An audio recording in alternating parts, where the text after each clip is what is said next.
Olá, boa noite. O BNews 19 horas está no ar. O governo federal adiou para 2027 a maior parte dos leilões das primeiras concessões de hidrovias do país. A decisão aconteceu em meio ao aumento da pressão política e de protestos de comunidades tradicionais e indígenas contra os projetos, especialmente na região amazônica. O governo federal decidiu deixar para 2027 a maior parte dos leilões das primeiras concessões de hidrovias do país. A mudança ocorre em meio ao aumento de pressões políticas e mobilizações de entidades civis e comunidades tradicionais contra os projetos. Os adiamentos representam atraso de até 2 anos em relação ao cronograma inicial. A concessão da hidrovia do Rio Madeira, por exemplo, chegou a ser prevista para julho do ano passado, mas agora foi empurrada para 2027. Quero anunciar para vocês a decisão do presidente Lula de revogar o decreto 12.600 relativo ao Rio Tapajós, Tocantins e Madeira, que foi feito pelo governo federal em agosto do ano passado, a partir da escuta que nós fizemos dos povos indígenas. Os povos indígenas vêm de uma manifestação de mais de 30 dias questionando o decreto, apontando os efeitos que poderiam ter para suas comunidades, também para quilombolas e ribeirinhas. Na noite de segunda-feira, o presidente Lula revogou o decreto que previa estudos sobre empreendimentos no Rio Tapajós e vinha sendo contestado por movimentos indígenas. A decisão foi anunciada após reunião do governo com lideranças do movimento. O calendário de 2027 também passou a ser horizonte para os leilões das hidrovias do Tocantins e Amazonas, este último batizado de Hidrovia Verde. Para nós, é considerar o direito à consulta livre, prévia informada, o direito de escuta, como foi anunciado em novembro na COP, em diálogo com eles. Então aqui hoje a gente vem reafirmar esse nosso compromisso com esse respeito à Convenção 69 e o direito de escuta dos povos. Na melhor das hipóteses, o que deve ocorrer ainda este ano é o envio dos editais dessas concessões ao Tribunal de Contas da União.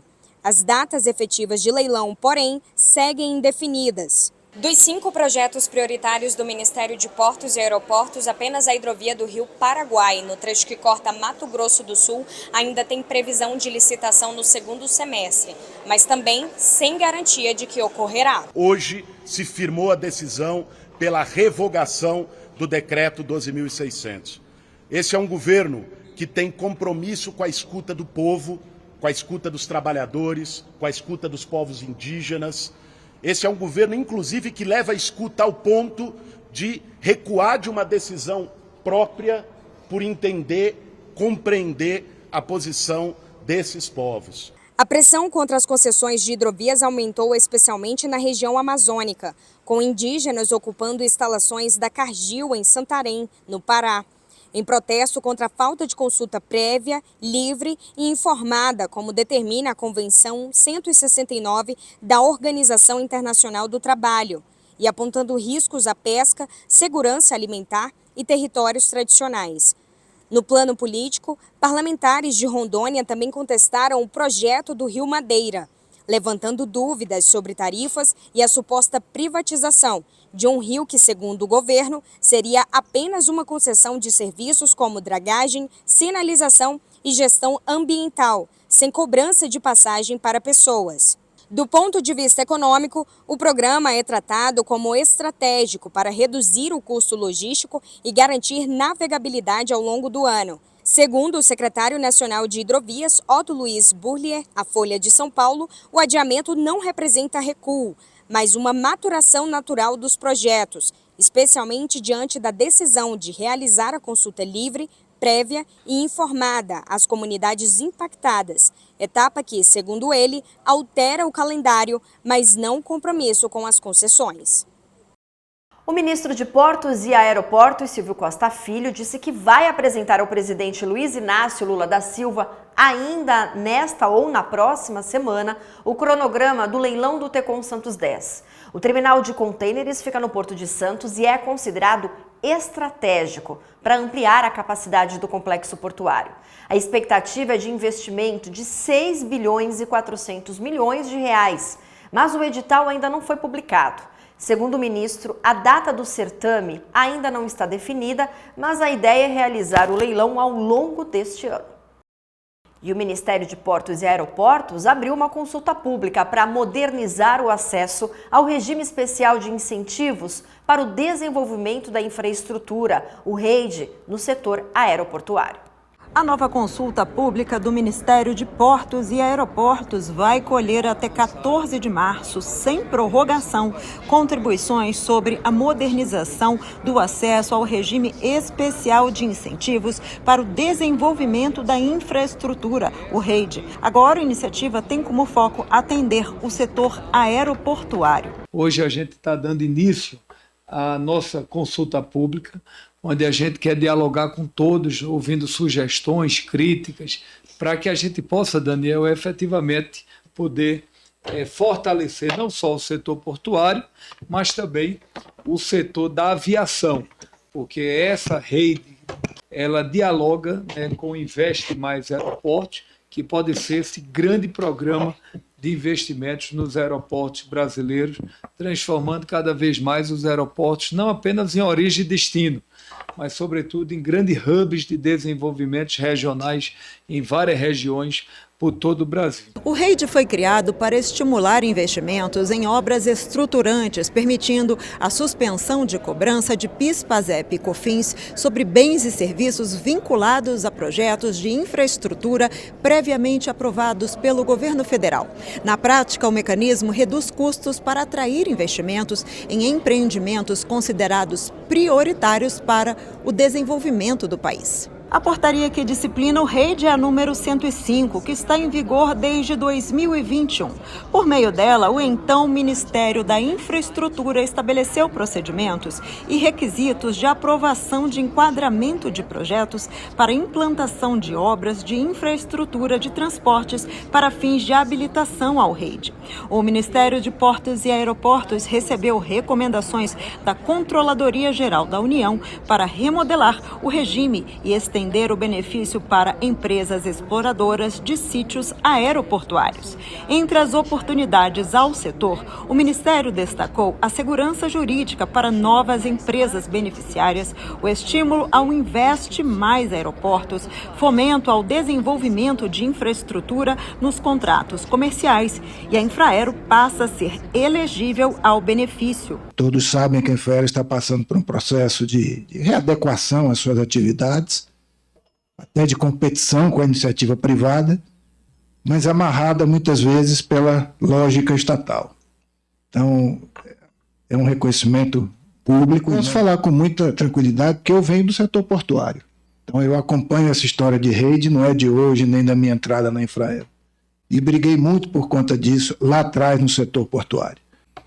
E já pedi ao nosso pessoal da nossa área lá, que já faça o estudo, já analise e possa realmente fazer essas observações, se ajuda, né, na consulta pública. Talvez essa seja uma das primeiras oportunidades que nós estamos tendo de trabalhar de igual para igual com as concessionárias privadas. No ano passado, o Ministério viabilizou quase 11 bilhões de reais em investimentos ao possibilitar 688 milhões em benefícios em 14 processos aprovados.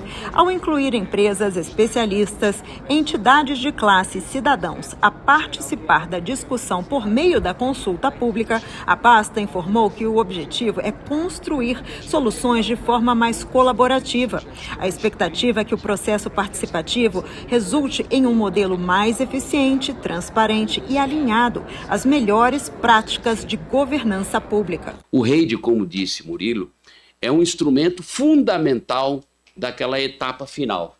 Depois que se enfrentou uma série de barreiras para chegar lá, até pulando aquelas lagoas de água, né? O REID é esse refresco, vamos dizer assim, que o setor portuário vem utilizando já há um bom tempo, com evoluções no sistema, e a gente quer saudar muito essa iniciativa, facilitar e reduzir as barreiras. Por quê? Porque nenhum país consegue efetivamente desenvolvimento sem infraestrutura desenvolvida, sólida. A cobrança das novas tarifas dos Estados Unidos passou a valer nesta terça-feira. A taxa extra é de 10% sobre produtos que não estejam em lista de isenções, segundo aviso da alfândega americana. No sábado, o presidente Donald Trump havia falado em elevar o índice para 15%, mas a medida que entrou em vigor manteve o percentual originalmente anunciado na sexta-feira. A decisão ocorre depois que a Suprema Corte derrubou o tarifaço anterior, que variava de 10% a 50%. A nova taxa pode valer por até 150 dias e ainda gera incertezas no mercado, já que a Casa Branca não explicou por que recuou dos 15%.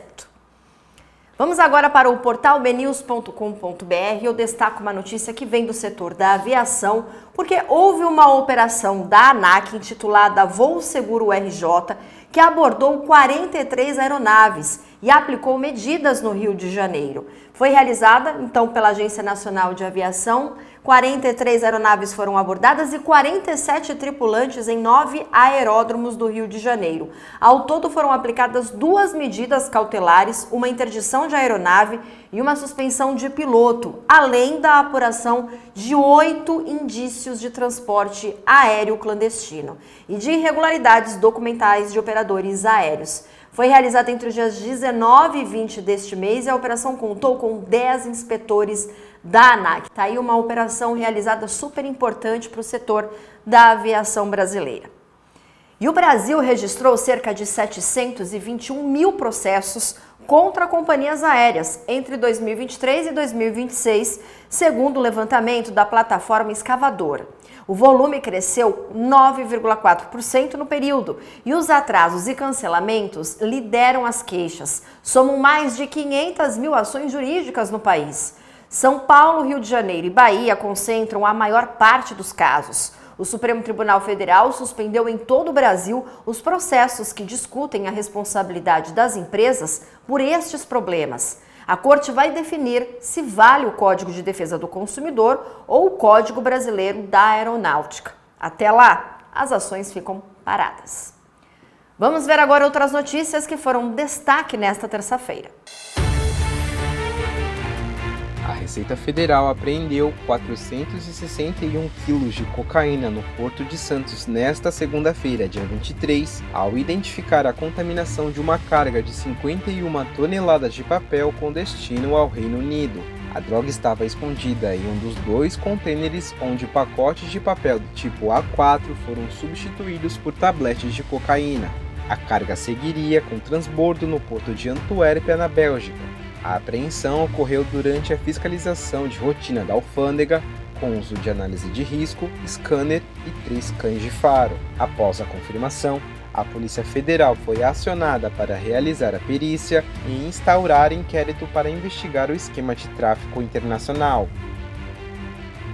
Os portos do Nordeste movimentaram 329,7 milhões de toneladas de cargas em 2025, sendo 242,6 milhões em instalações privadas e 87 milhões em portos públicos. Os dados são da ANTAC e do Ministério de Portos e Aeroportos.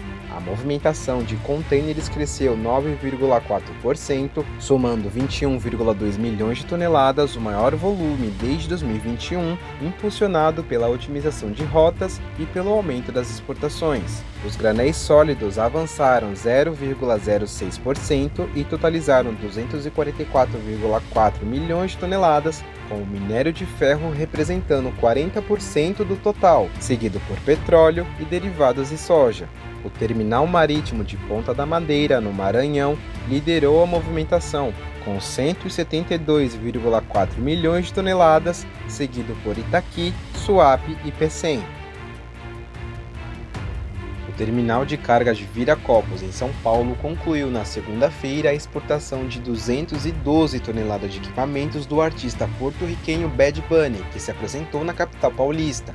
Após o segundo show realizado no último domingo, a estrutura de som, iluminação e cenografia da turnê foi dividida em 2 aeronaves Boeing 747-400 fretadas, uma com 109 toneladas e outra com 103. O material foi embarcado pelo terminal de cargas, um dos mais movimentados do país para operações internacionais. O CEO da Azul, John Rodgerson, afirmou que a companhia não descarta abrir novas rotas após sair do Chapter 11, processo de recuperação judicial nos Estados Unidos, mas que qualquer movimento será feito com cautela e foco em rentabilidade. Durante a coletiva de imprensa, ele disse que o balanço mais saudável da empresa garante maior flexibilidade para crescer, contrariando expectativas de redução de frota. Rodgerson afirmou que a empresa evitará erros do passado com expansões aceleradas, prevendo a reativação de cerca de 3 aeronaves que estão paradas por questões técnicas e a prioridade para mercados mais lucrativos. Segundo ele, a Azul vive um momento de transição e a expansão internacional deve continuar, ainda que de forma mais moderada em 2026.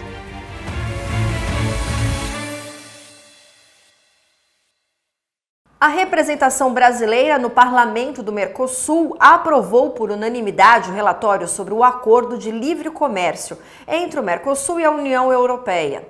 A votação aconteceu nesta terça-feira, depois da retomada da análise que havia sido suspensa por pedido de vista. Agora o texto segue para o plenário da Câmara dos Deputados e depois para o Senado.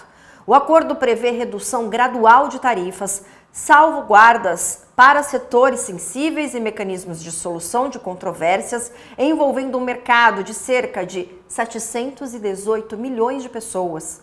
Parlamentares destacaram o potencial de expansão de mercados, mas defenderam acompanhamento técnico para evitar impactos à indústria nacional.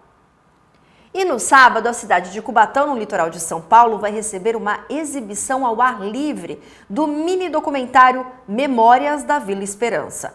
O bairro é a maior comunidade urbana da Baixada Santista, com cerca de 30 mil moradores, e foi criado às margens da Rodovia dos Imigrantes, a principal ligação entre a capital paulista, as cidades do litoral e o Porto de Santos. Vila Esperança começou, a nossa família se juntou com a família do Miúdo, que ele já faleceu, e eu lembro que o Miúdo disse que tinha vários nomes, né? Ele disse, vamos colocar Esperança, que era um grilozinho verde. Ele disse, porque a gente tem que ter esperança, tem que ser esperança.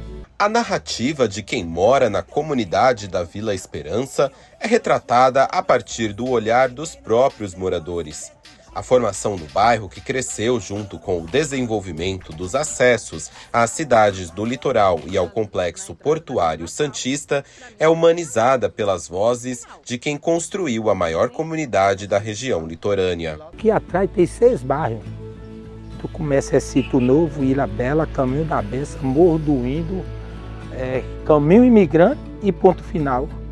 Mesmo em tanta dificuldade, aí vinha pedir ajuda da gente, a gente colaborava com o trabalho, assim com a mão de obra, com quem podia pagar, pagava. E assim a Vila Esperança foi se construindo. A Vila Esperança passa por um processo de reurbanização, atualmente com obras do PAC, do governo federal. Estão previstos 445 milhões em investimentos, a maioria focados em habitação social. No ano passado, cerca de 100 famílias receberam as chaves dos novos apartamentos, financiados através da CDHU. O projeto do documentário é executado pela Movimenta Baixada, programa social da Rumo Logística em parceria com o Museu da Pessoa, que possui um acervo de mais de 20 mil narrativas de moradores coletadas desde 1991. A Rumo decidiu nos presentear com essa praça. Hoje ela forma amizade, inclusão social, esporte. Hoje a gente consegue enxergar que está tendo várias outras ações de educação dentro da Vila Esperança. Se você educa, se você capacita, você cria renda, você cria outra geração consciente, né? Então hoje a Vila Esperança, ela realmente tem a esperança e eu tenho esperança nessas pessoas.